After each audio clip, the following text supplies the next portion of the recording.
Before we begin the episode, I would like to thank our sponsor, ActiMet, an athlete wellness and performance monitoring system. ActiMet allows players to share their training load, training intensity and highlight issues away from sport, empowering management to help players in a safe, secure and private manner. Players input their performance and wellness data on an easy-to-use mobile app. ActiMet is an affordable monitoring system at less than €50 a month and is currently used by county and All-Ireland champions and over 50 soccer academies worldwide.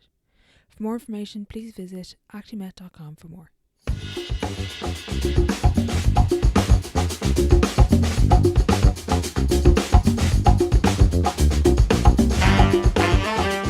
Welcome back to the Sideline Live podcast. You can follow us over on Twitter and Instagram at the Sideline Live. We'd love to hear from you. In episode 82, I'm delighted to be joined by the Irish Rugby Sevens captain, 15s international, and former Wicklow senior ladies footballer Lucy Mulhall. In this episode, we discuss her career, picking up a new sport, leadership, and so much more. Lucy is one of the most impressive athletes I've had on to date, so I hope you enjoy.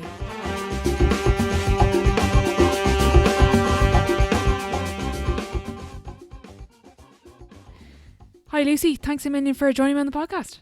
Thanks for having me, Orla. Delighted to be here. Before we get into everything, would you mind giving a quick 30-second minute intro to the listeners who might not know who you are? Yeah, so Lucy Mulhall, I'm the current captain of the Irish Women's Sevens team, and I play with Wicklow Rugby Club. My main background has always been Gaelic football. I played for Tinahealy ladies football club and then also for Wicklow, and I transferred over to Rugby Sevens back in 2014 and I haven't looked back since. So yeah, that's a brief intro.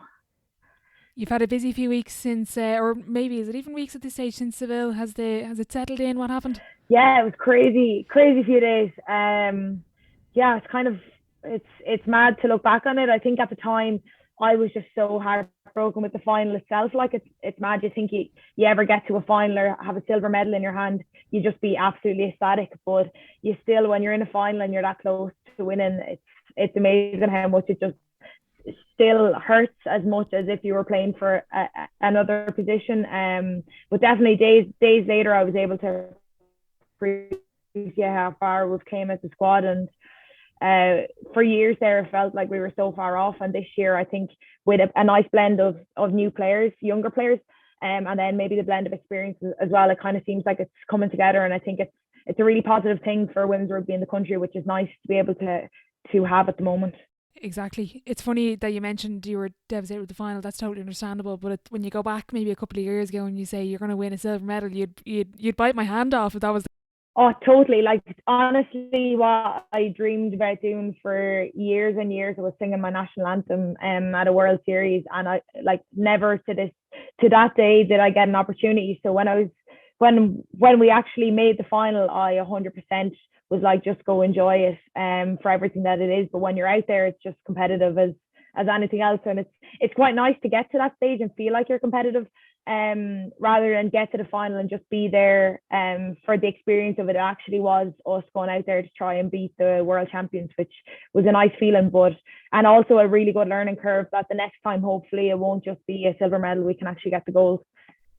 Exactly. For you growing up, you mentioned your GAA mad from Tinahealy. Who originally got you involved in sport? And it's a very successful pocket. It's a great GAA club. The ladies are doing really well. Why is it such a big thing down there? Why is there so much success for the ladies side? Yeah, it's funny. I'm not sure. It's still a very new GAA club. I think it was 2010 possibly that it first started. My mum was involved in starting, and she was actually involved in the first Wicklow ladies team as well. So she was into GAA. My dad was the same. He was into GAA. But we all started, myself, Jackie Kinch and Sarah Hogan were always around the same age. And we all started playing with the boys because there was only a boys club. And really, once the ladies club got started, it's funny how culture just seemed to grow by itself, and it became just this club that was full of fun, but also happened to be very competitive. And I think it became a place that people wanted to be a part of. So then it seemed to attract just girls from underage. And it is like that saying, the whole can't see, can't be. Like, we were fortunate, I guess ladies football wasn't maybe at the level that it is now back then, and we were winning juniors and intermediates and eventually getting up to senior, that we had a very early chance to hit girls that were like in primary schools and make them aware. And it's a great thing the club do, like after each county final, they go around to all the local primary schools with the cup. They get involved with all the underage. So I really think it's the culture, and it's always been a culture just fun first. And that's I think what the girls do really, really well is that they just enjoy themselves and they become role models then for everyone around them. And speaking of role models, who did you look up to growing up? Was there any particular player, male or female, that you aspired to be like? Yeah, I always said, unfortunately, growing up, all I had to look at was on TV was, or even going around to county games, really was male players. And the Gooch Cooper was my the one, or Desi Dolan of Westmead. But yeah, they were kind of the ones that I looked up to. And then I think as I was 17, no, maybe 16 or 17 on the school bus when I got my first call up for the juniors, so the senior ladies county team. And I never knew that Wicklow had a senior ladies county team. Well, it was junior at the time, but I never knew it existed. And I remember getting called in and meeting the girls for the first time, and very quickly the likes of Keelan Deeney or Katrina McKeown became my heroes very quickly. And having teammates who became friends at the age like in their mid-20s to 30, and having them as like role models was definitely really important for me, and definitely made me, I think, want to push on as a footballer, and inspired me to want to actually achieve great things, and not just at that time it was pure enjoyment, whereas then I became like really wanted to hone in on my craft then as well. Growing up, did you play anything else? I know rugby came in a little bit later, but was there anything in particular growing up, or was it just GAA mad? Yeah, GAA Camogie as well. The club team that I played with, Knockanana, there's a massive crossover between Tinahealy and Knockanana, and they're actually in an All-Ireland junior All-Ireland Camogie club final, yeah, in a week and a half time. But yeah, played camogie, played football, did athletics.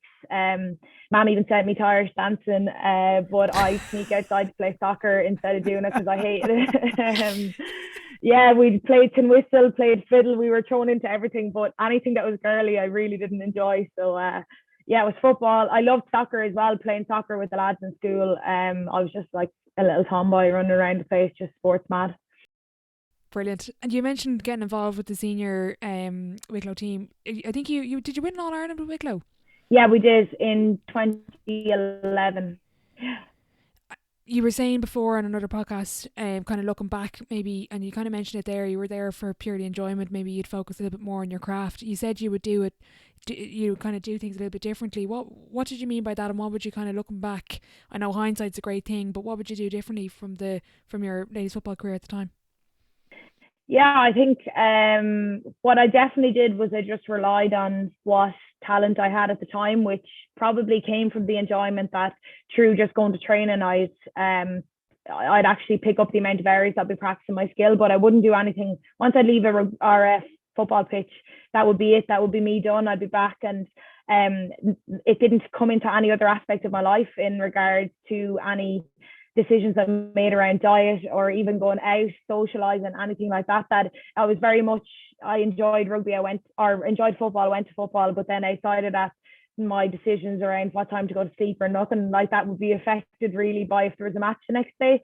And I was fortunate to get so far with the talent that I had, but like 100%, I could have been a lot better player than what I was then. And then I also didn't realize that if you actually put on a county jersey, even if you don't see yourself as a role model, you are a role model. That I think doing those small things and being a different person off the pitch I would have been a better role model for younger girls at that stage. But I was just turned 18 when we won that All Ireland, and I hadn't a care in the world, and it didn't, like, I had no awareness of what we potentially did or could have done in Wicklow for young girls growing up.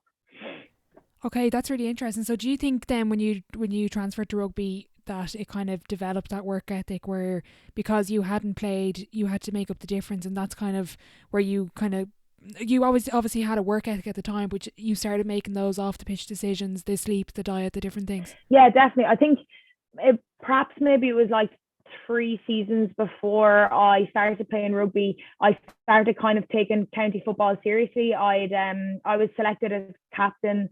I kind of seen that I had to put in extra work, because as we got up from junior to intermediate, no longer was I like the fastest girl on the pitch instantly that I'd be able to get out in front for a ball. I actually wanted to get stronger. I needed to get fitter, to work harder. And so I think part of that came, and like I always had that kind of push from home as well. They always just wanted me to enjoy it, but equally, Dad would always remind me how much of a privilege it was to play for your county. So then I think I did. I think perhaps with age and maturity, I realised that not everyone is fortunate to get to play with their county, and I didn't want to just treat it as if it was a free ride. And like I think our competitiveness within the squad was high as well. Also, I think the Junior All Ireland gave me a taste for Croke Park, and I knew that wasn't going to happen anytime soon unless we pushed on a lot of the squad, because intermediate's a big step up. But then thrown completely out of my comfort zone into rugby, it's definitely like whatever grasp of an ego you have before that, you'd certainly have none when you go in and you don't know what a ruck is, or you don't know how to pass the ball, or you catch yourself offside all the time. So very quickly I realised that firstly I realised that everything was up against me to actually make it happen, and very quickly I really, really wanted it to happen. I really enjoyed it. I wanted it more than anything. So then I knew that I had a massive hill to climb, and then the more you learn about sevens or rugby in general, it's very small things done well. So then I knew that it was just a matter of hours and hours and hours of my craft. And fortunately, I think it was positive reinforcement that the harder I worked, the better I did get, and the closer I did get to getting selected. So I think that's really shaped my career. And now, if anyone asks me what, 100%, I'd prefer over anything else to be called the hardest worker on the pitch over the top try scorer or the fastest or the most skillful. I think hard work is the biggest benefit that you can bring to a team. So kind of a lot of learnings over the years. We're 11 minutes in. I can already get a sense of your mentality, and it's amazing. But how do you maintain the enjoyment level when you're driving yourself to be the best you can be, which is probably not always very enjoyable at some points? Yeah. I'm very, very competitive, and I hate losing. But I think in training, we're very fortunate when you're in an environment like ours and you're training against Amy Lee Murphy-Crowe or Bevan Parsons, you get flattened on your arse more often than not, and you fail more often than not. So as much as I'm competitive and I always want to get better, you kind of learn that there's areas where you have to just try stuff and fail. That training's kind of a safe space for that. I think my enjoyment also from the sport comes from going through a lot of hardship with my teammates. I think that's how we've bonded over the years, and now I've got such close friends that I actually know that by going those hard yards, by earning their respect, by working hard for them, then at the end we'll turn around after a tournament, have a few drinks, and it's far more enjoyable then. For me, I think enjoyment comes from that. I think enjoyment comes from lying in the bed at night with achy legs, knowing that I'm absolutely after emptying myself. For some reason, that's I get so much more enjoyment from that than I would from lying in the bed all day. So it's weird, but I've kind of just fallen in love with this kind of, I guess, the opportunities that you get from a high performance sport, where every day you get an opportunity to push yourself, and that's been massively enjoyable for me. And the friends that I've made along the way, I think they're even the strength of friendship is even higher because of the hardships that we've been through as well. Mm-hmm. That's amazing. Listen to what you're saying there. But in terms of going back to deciding to pick up rugby, you were the county captain. You just you were going through kind of intermediate. You wanted to push yourself. When did the rugby start to come into things? What was the thinking to make that switch to start a new sport and kind of drive with that sport? There was no thinking, and that's honestly, I say it every time. I think if that opportunity came up right now, I am risky enough, or I'm too cautious to actually have made that leap of faith. At the time, I was a second year college student. I was facing into exams. I got an email asking if I was interested in this rugby sevens Olympic program, and I guess I don't think I was necessarily lost, but I certainly was just open to try things. And I wish I could say that it was a very thought out process and that it just gradually happened. But what happened was that I literally got a chance to go in, got a trial, and the first time I ever played sevens properly, I hadn't a clue what was going on, but I fell in love with it. Weirdly enough, it was that we were a development team at a World Series event, and I fell in love with how fast this game was. And like, there's 6 other people on a full pitch, and if you don't do your job, you're letting everyone else down. So there's massive like accountability and responsibility with it. Which to me was just like, this is class. You can't coast here at all. Like, you have a job all the time. For that full 7 minutes, you can't switch off once.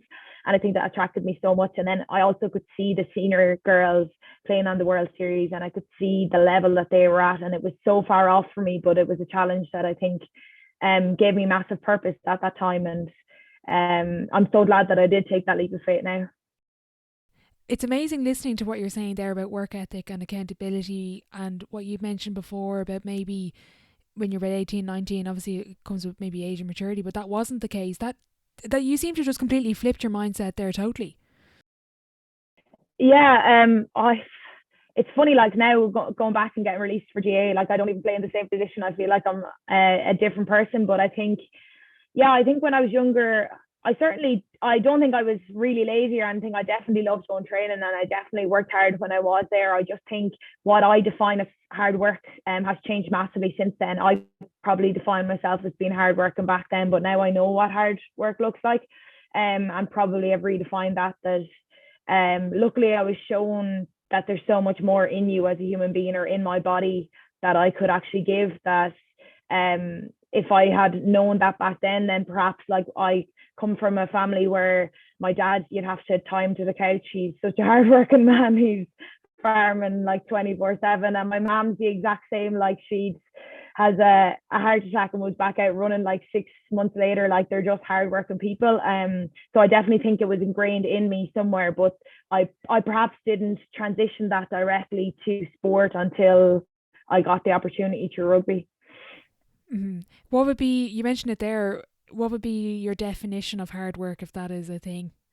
I think it's just doing everything you possibly can in any given moment to push yourself in the direction that you want to go. So for me, I had to learn that at times that is just resting, which is my least favorite part of it.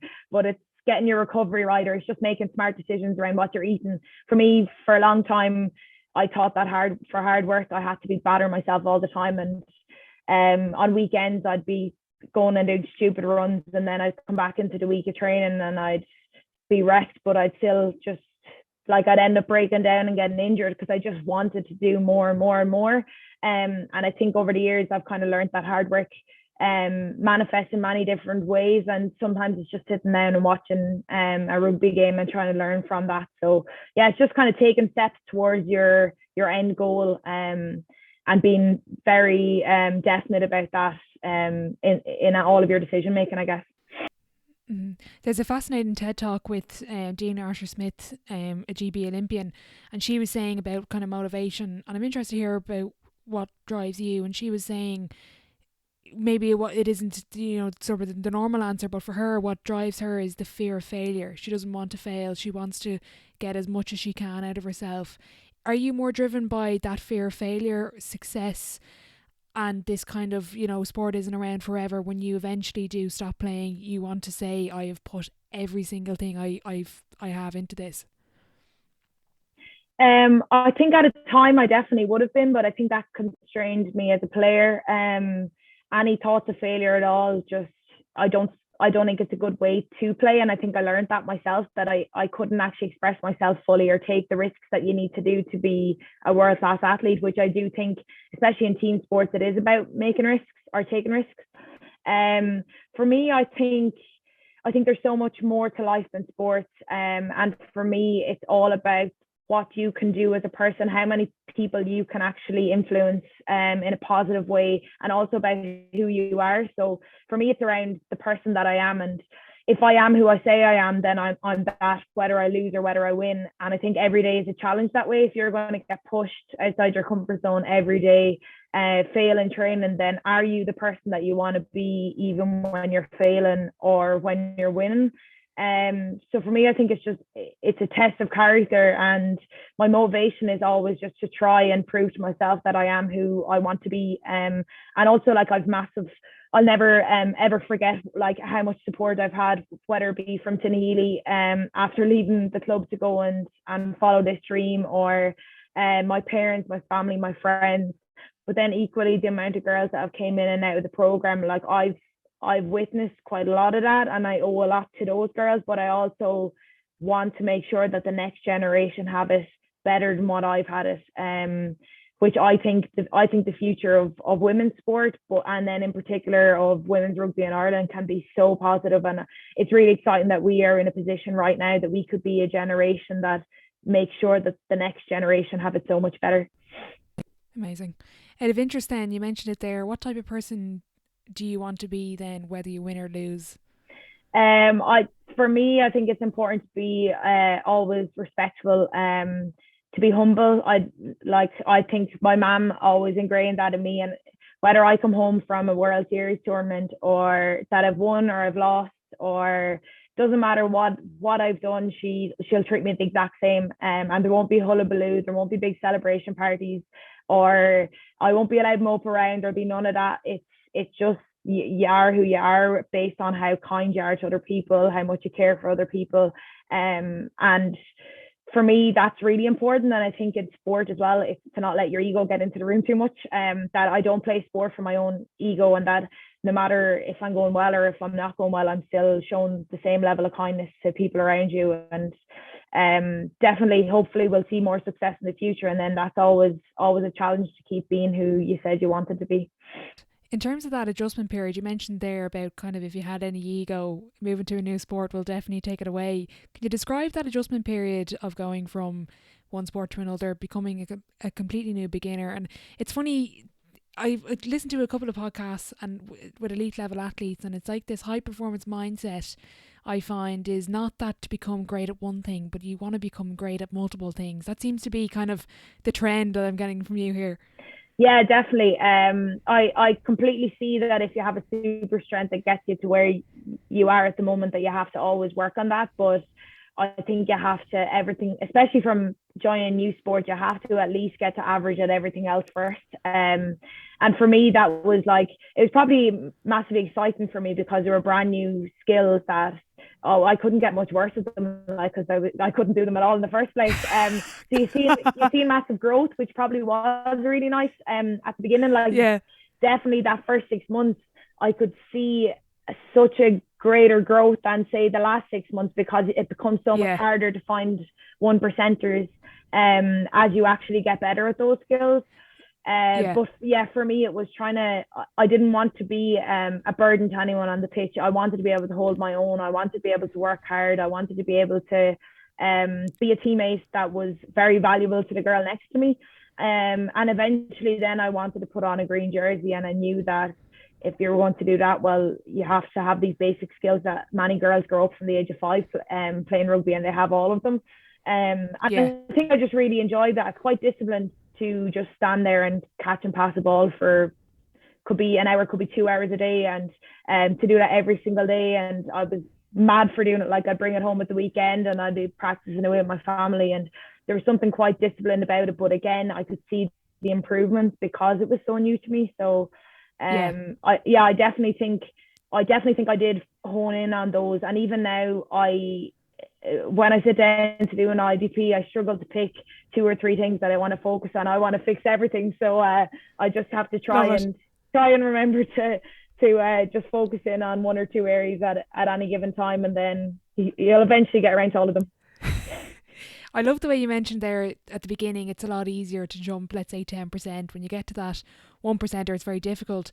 And I spoke with Andy Friend about this as well, and kind of, I get the sense that, like, becoming a world-class athlete, boring is the wrong word, but does it get very monotonous? Like, he had a great quote, bored man gets paid, because the people who do the most repetitive things over and over again, sleeping well, eating well, gym, extra session, training, does it get very monotonous for you? Do you just enjoy the its boringness. I don't even know if that's a word. Yeah, I think I enjoy routine. I'll call it routine, but yeah, to call it routine, that's a better word. Yeah, I think I find comfort in that now. And there was definitely periods where I found myself far more comfortable and relaxed and happy in that routine, where I actually had to push myself further to find balance in life, because as I said, there's so much more to life than sport.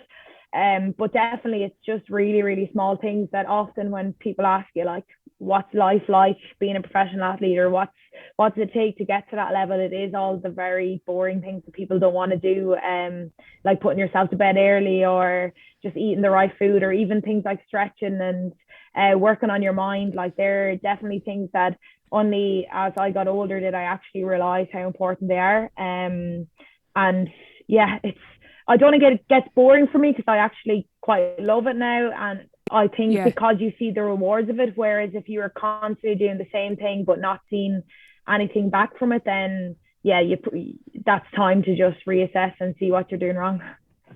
Definitely, yeah. When you come from LGFA to rugby, everyone talks about the crossover between basketball, say, or multiple sports, and how beneficial it is. Was there anything that you brought from ladies football to rugby that you found beneficial? Was it maybe even just doing strength and conditioning at Wicklow? Was there any sort of benefit that you brought with you to the team or for yourself? I think ladies football, like, there's so many transferable skills, and the girls that play, because I haven't played county football in so long, the girls that play it right now, it's at such a high quality.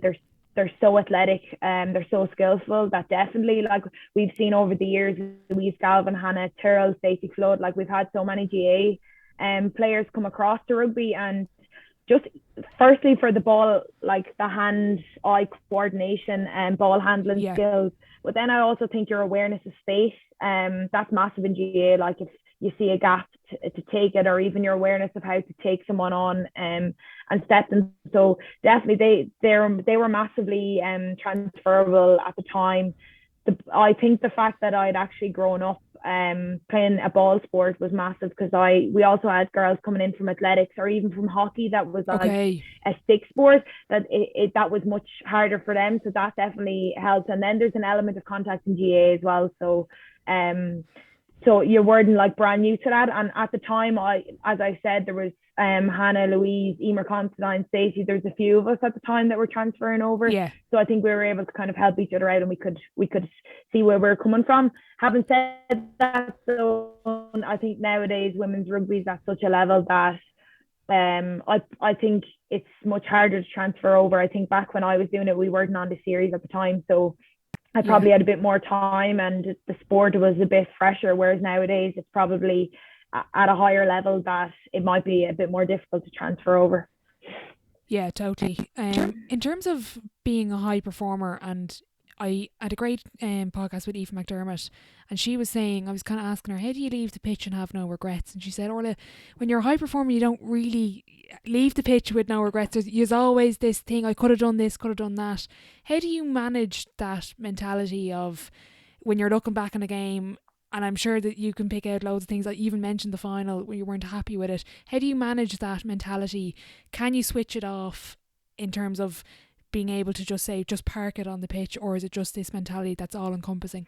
Yeah, it's funny. I was actually saying to one of the girls, we got released for a club. So I played an AIL game with Wicklow last weekend, and I actually couldn't sleep all Saturday night because I was thinking about the game, and I was so frustrated over it. And we're supposed to be just, getting to play with a club and enjoy it. So it's definitely something I still struggle with, and sometimes it's better than others. Sometimes you'll have like that final in Seville where you can turn around and say, well, actually, look how far we've came. I think for me, it's sometimes if I feel like I've let others down in how I've played, that I struggle to let go of that, and I have to try and pull together some tangible realistic way that I can turn things around that can make sure that doesn't happen again. And in fairness, like our coaching staff are so helpful that if it was something to do with fitness, I can go to the S&C, something to do with rugby, I'll go to the coach or the analyst. That I just always find that I have to get something that's very like actionable and get a plan in place.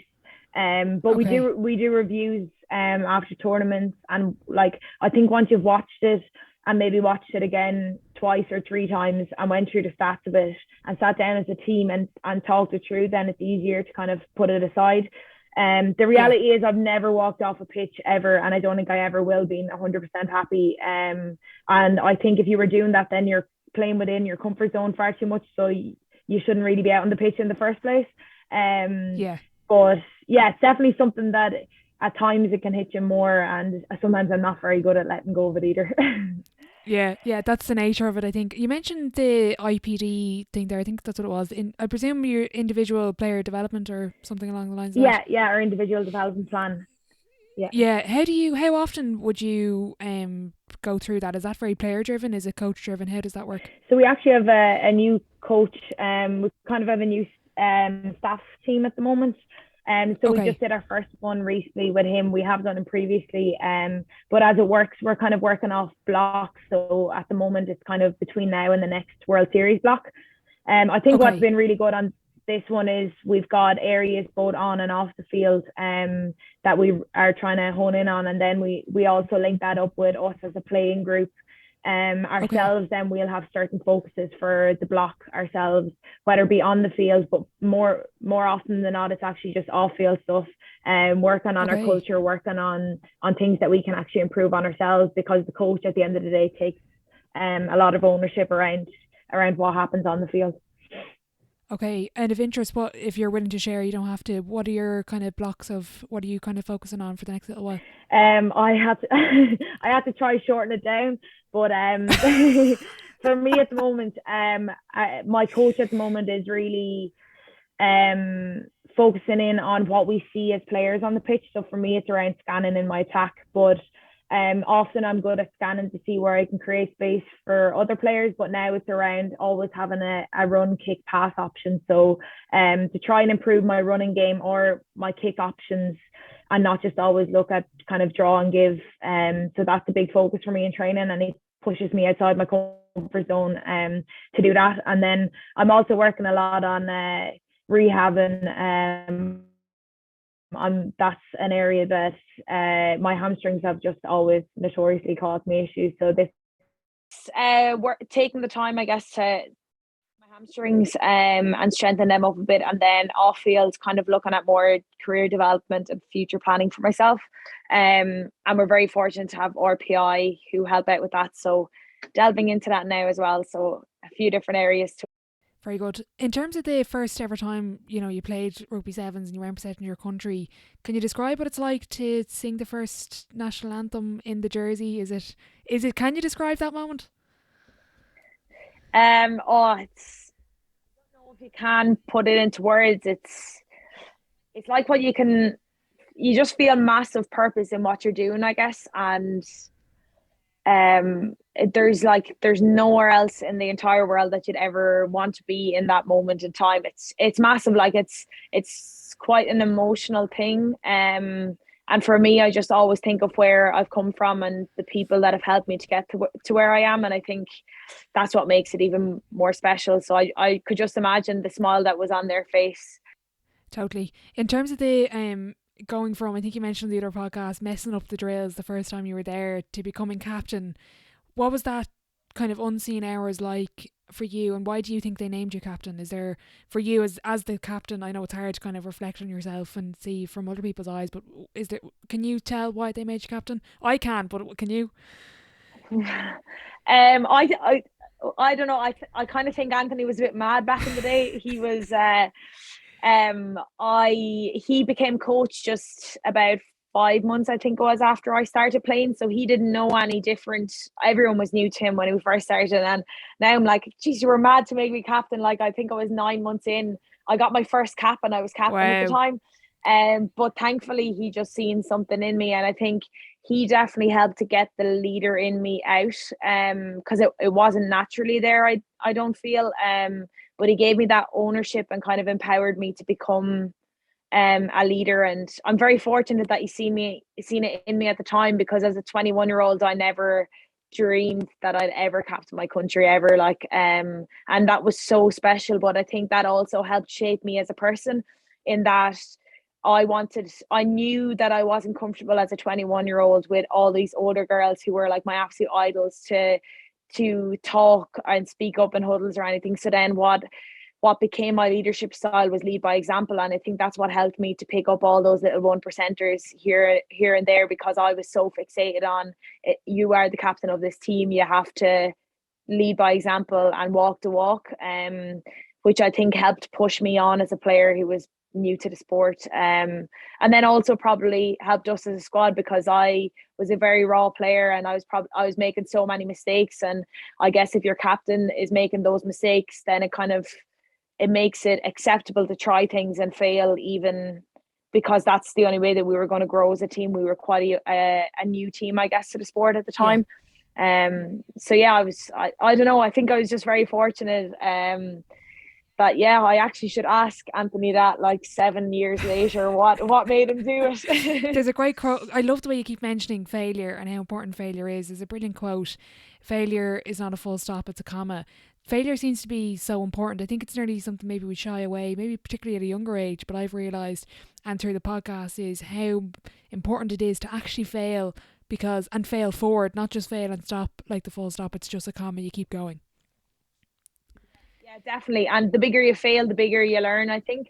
And it's been great. The last 6 months with our new coach, he's definitely created scenarios in training where you can't but fail all the time, and it's very humbling, but it's also, I think, helped me to learn so much more, and I think it's also helped shape us as a team, because we were that team who came 12th or 11th on the series, and we learned and we crawled our way out of it, so that then when we actually now can stand in our bedroom with a silver medal around our neck, it obviously means so much more to us as a group, which I think is really important. And it also shows that how far we've been able to bring the program so far, and if we've been able to do that, then I've got no doubt that the girls that are coming next will like reach crazy heights in the future. Speaking of lessons for you overall, out of ladies football and rugby, what's been the biggest lesson you've learned from sport?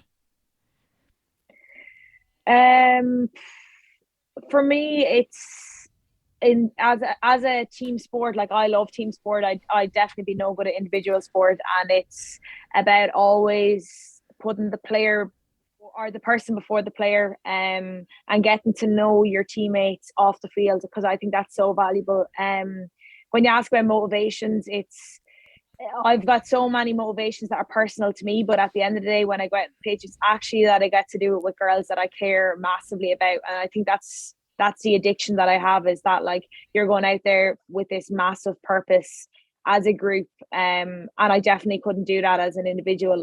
Sports wouldn't appeal to me at all, because then who do you come back into the changing room with and cry if you lose, or celebrate if you win? So for me, it was at times I was too fixated on trying to prove myself as a player, and for me now it's actually, no, if you know the girls around you well enough, you care about their whys, you understand their stories, then I think you'll push yourself even further on the pitch, and you'll buy into the team a lot more. I noticed your Whoop band there. Out of interest, is there any habits or routines that you have away from the pitch, or gym, or anything outside of, kind of team-based sessions that you attribute your success to?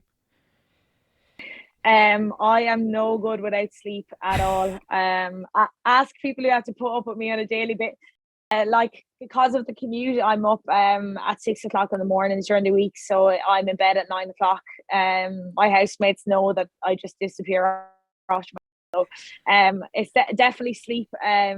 Sleep is my best friend, as my S&C Orla always says. But yes, sleep, I think, and just the value of fueling myself then around sessions have been very valuable. And then for me, kind of being able to switch off, because at times I can get carried away. My head goes mad with different ideas of what I can do better or what we can do as a team. So I definitely got better at finding ways to just switch off, whether it be just socializing with friends or listening to podcasts, just finding that balance in life. I definitely then think I'm a better rugby player when when I'm away from rugby, I'm away from it, and then when I'm there, I'm able to be so intense about it then because I've switched off. Brilliant. You mentioned before about the equality in the sevens. I was actually really impressed with that. For those who don't know, can you explain the setup of the sevens and how it's very equal based across both the male and female squads? Yeah, so we were actually contracted before the men's team. Okay, sorry, I didn't know that. We qualified for the series before the men's team, so they were still on a development squad. But then when they qualified for the series, we both became contracted squads, and the IRFU committed to equal contracts and equal pay for both squads. So we have the same amount of people contracted on the same bands of pay, let's say. And we all use the same facilities out in Blanche. We have separate management teams, but they will cross over quite a bit, and we travel together. So we've gotten to know the lads really well. But yeah, it's very equal, and it's great. It's probably ahead of its time in sports that way, but it's fantastic. Brilliant. In terms of we'll skip forward a little bit to the sevens in Seville. Going into that tournament, what was the goal? If I told you at the start you're going to win the silver medal, would you have bitten my hand off? Would you have said, "Ah, yeah, we're going to do that"? Funny, we started goal setting with our new coach after Christmas, and our goals that we set for Malaga, we hit all of them. We were quite realistic but also ambitious at the same time, so we hit all those, and then we sat down and said, right, for Seville, that we wanted to come top four.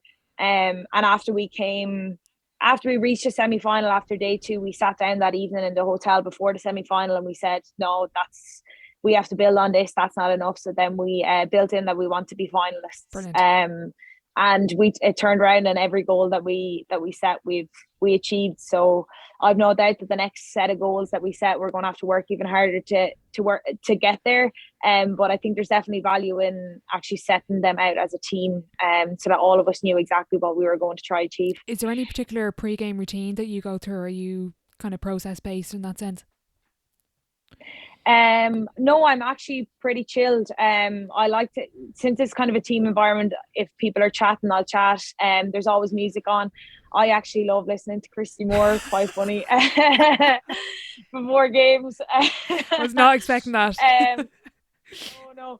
And actually, what's been massive for me, Orla Kern is our S&C. She's one of the best people I've ever worked with. She does a WhatsApp voice note for all players who opt in, and it's a visualization routine. Brilliant. For 5 minutes, and she does a specific one for each game. So she will have our game plan that we've already spoke around in our team meeting within that visualization, and I'll listen to that before every single game, and after that then it's kind of the usuals of the warm-up and everything else. There's nothing, I've no lucky socks or anything like that, because I'd be too afraid I'd leave something behind. I'm not the most organised. In terms of on the pitch and in the game, it's so short, it's so fast, but what's your self-talk like during a match? I'm not the nicest person to myself, but it pushes myself on, I think. But in fairness, I think I've definitely recently been able to find that what people refer to as flow, kind of where I'm just so engrossed in the game that you're not even thinking, and they're definitely the most enjoyable games. At other times, sometimes I can just get very in my head around a mistake, but I've kind of just learned different triggers, and Orla, who runs water as well for us, will run on and she'll know the certain trigger that I need in that moment of time just to bring me back to earth. Brilliant. So I've definitely improved in that area over the years. At the end of a game, you mentioned about work ethic and kind of winning and losing. We've mentioned that a little bit, but how do you define a successful performance for yourself as an individual or in the team? How do you define a successful match, even if you don't win or if you lose? Or sorry, that's the same thing. If you win or lose. Yeah.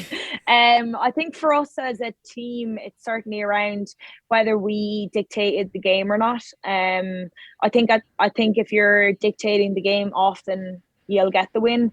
But even for us, it's around, well, how much of the game can we dictate and can we play towards our strengths? And sometimes that is when you're in defence, and sometimes it does end in a team scoring, but it means that they've had to work really hard and that we've actually put them under massive pressure. And then for myself, it always comes back to best effort, and then after that, going into a weekend, it's just kind of having confidence in your preparation that I can't turn around and say I should have done this extra during the week in training or during the last 6 months or whatever. So I think once you actually have confidence in your preparation, then it's kind of coming off the field knowing that there was nothing more that I could have given in any given moment. There was massive support after the run went on to make to the final and win silver medal. What's it like being a role model? You mentioned previously about when you pull on a jersey, an inter-county jersey, when you pull on an Irish jersey, you're a role model even if you don't think you are. What's it like being a role model, and how conscious are you of that? I think I'm definitely very conscious, even if for me it's just for two girls. It doesn't matter if it's for two girls or 20 or 2,000 girls that are going to be watching sevens, because we don't have the largest audience, but that's irrelevant to me. It's more around that one or two girls that might be watching, that they actually see a person who's given their all, who's being a good person, who's carrying themselves well, who is what the jersey asks of it, I think. And I'm certainly very conscious of that on and off the field. Even if I'm at home at the weekends, or even if you're going out socialising with friends, I'm always very conscious that for as long as I'm in the programme, I do represent an Irish women's sevens player. So for me, it's very important that I'm able to actually personify what we are trying to be as a team and what we're trying to be known as. So yeah, definitely, you do definitely carry that responsibility with you, because you get so much from the jersey. So with that comes the responsibility of making sure that you're doing it proud as well. What's the hardest part about being a high level athlete, being a semi-professional? Is there any, there's always downfalls of anything, but what's the hardest part about the whole thing, even though it's such an honour and such an amazing thing? I'm sure there are little things that are very difficult. I smile because it's an easy answer. Missing playing club football with Tinahealy, that's definitely the downfall for me. If I could do both, that would be like dream come true. But yeah, it actually is like, they're girls that I've grown up with. They're equally a family to me because I've grown up with them. I see I'm there in the stands or running water when my sisters went in a county final, and I know right well that we played for years together. So it's definitely hard not being around or not being on the pitch with those girls. But other than that, it's there's so many positives, and I know that they support me as well. So it definitely, the positives outweigh the negatives. Is Gaelic football something you might look to again in the future? Is that potentially in the plans? Yeah, definitely. Tinahealy jersey in the future. I'll get that back on me at some stage. Brilliant. Across either sport, what's been the best advice you've received from a player or coach?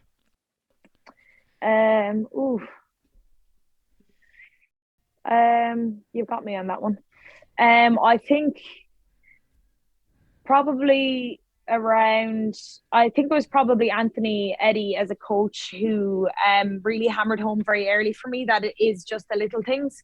That he would place massive focus on small things, and that made me, as a person who often I like to get things done and I like to get them done quickly, that it really helped me focus in on the fact that it is just small things done well over and over again.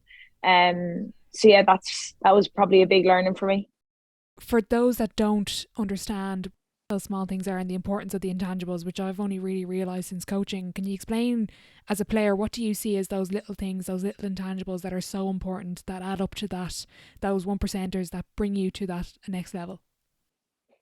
Yeah, I guess like even just small examples from a rugby perspective is like you can make a pass that someone catches, but it's they have to just check themselves for a split second, check the run, or the ball is slightly low or slightly high, that it's might take away a millisecond that they have to make a decision or to put pace on and get through the line. Or when you're making a tackle, that it's like that you could have made it a second quicker, or you could have got back on your feet a second earlier to get back into a defensive line. It's even the very basic things of talking, like being able to actually open your mouth and voice yourself when you're absolutely blowing after 3 minutes of sevens, and how important that is in the grand scheme of things. Like it often, a game does come down to those very, very small things, and we've seen that happen over and over again. So it's just trying to make sure that you're constantly on top of those small things. Brilliant. Moving forward for yourself as an individual, I suppose, and the team as well, going through the success. I know you've personally got calls up to the 15 side. Over the next couple of years, where do you hope to go? What do you hope to achieve? I think for this squad for this season is definitely the World Cup in Cape Town. We still have to qualify for that, so it's a massive year for the sevens program. They only come around once every 4 years, so it's the first big competition we've had since San Fran, since we missed out on Tokyo. So for us, that's massive. And we'd be hoping to go for a medal at a World Cup, and then over the next couple of years, 100% to make the Paris Olympics. It's an Olympic program at the end of the day, in Olympic sports. So that's where you want your world class athletes to be, and I think it'd be a massive boost for sevens in the country if we could, as a women's program, get to the Paris Olympics. Brilliant. I'm going to move on to the sideline 7. It's the same 7 questions at the end of every episode. You can take it as fire round or thought provoking, whatever you wish. Question 1: what is your favourite quote? Hard work pays off. I kind of knew it was going to be along the lines of that. Yeah. Matt Fraser, CrossFitter, actually has like a whole t-shirt brand with HWPO. But yeah, definitely hard work pays off. Brilliant. Question 2: what's the best sporting event you've been to? And you can pick one as a fan and one as a player. Ooh, as a player, probably the World Cup in San Francisco. That was pretty cool. And as a fan, I'm not very good at going to sporting events. I just spend my time going to GA games, so I'm going to have to say Tinahealy County Final down in Ockram. I was just thinking it has to be something Tinahealy related. Question 3: what's been the biggest setback or challenge so far in your career, and how did you react to it? Missing out on the Tokyo Olympics. That was at a European qualifier in Kazan, and that took months to get over. Yeah, that was definitely the worst. Kind of on the flip side then, what's been your biggest achievement on or off the pitch? For me, definitely Seville getting the silver medal was massive. Massive for us as a squad as well. And another massive highlight was I got to coach the under-18 sevens 1 year, a couple of years ago. And Eve Higgins, Emily Lane, Megan Burns, Dorothy Wall, Enya Breen, Anna Doyle. There were so many talented young girls that now are my teammates. And that was one of the coolest things I've ever done. That's so cool. What's it like? What was the original thing? And then coming into the dressing room was a little bit weird, being like, "Oh, I'm your teammate now," whereas you'd have been given out to them, or well, not given out, but given instruction as a coach. Yeah, I guess I did it. They just had 2 tournaments. I think I ended up doing like two weekend camps and 2 tournaments. So okay, it kind of was a less formal role of a coach that I. Yeah, I kind of was like a mentor nearly for them. But yeah, again, when they came into the program at first, I was like, right, now I'm your teammate. We can have crack together. There's no boundaries here now. We can just actually talk and have crack in the dressing room. Yeah, that's lovely though. Looking back, what advice would you give your 18-year-old self? To 18-year-old self, I would say just to follow your gut, never stop enjoying yourself. And focus on the little things. Love it. Question 6: who would be your dream dinner guest and why? And you can open up the table to a few people if you want. A few people. Serena Williams, Katie Taylor, Oprah Winfrey, I have to throw her in there, and Richie McCaw. Wow. What are we thinking dinner wise? Are you cooking, getting a takeaway? A big steak dinner, I think.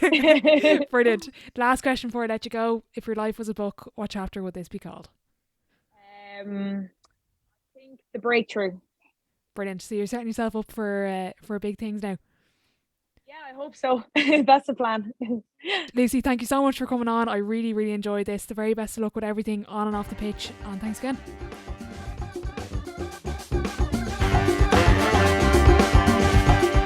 Massive thank you to Lucy for joining me on the podcast today. Just to note, this episode was recorded a number of weeks before the women's TikTok Six Nations had occurred. I just want to wish her the very best of luck with the sevens and the 15s moving forward. If you would like to keep up with her career, I'll be sure to leave all of our social media links in the description box below. If you are enjoying the podcast, I'd really appreciate if you leave a rating and a review over on Apple Podcasts and Spotify, as it does help the show grow.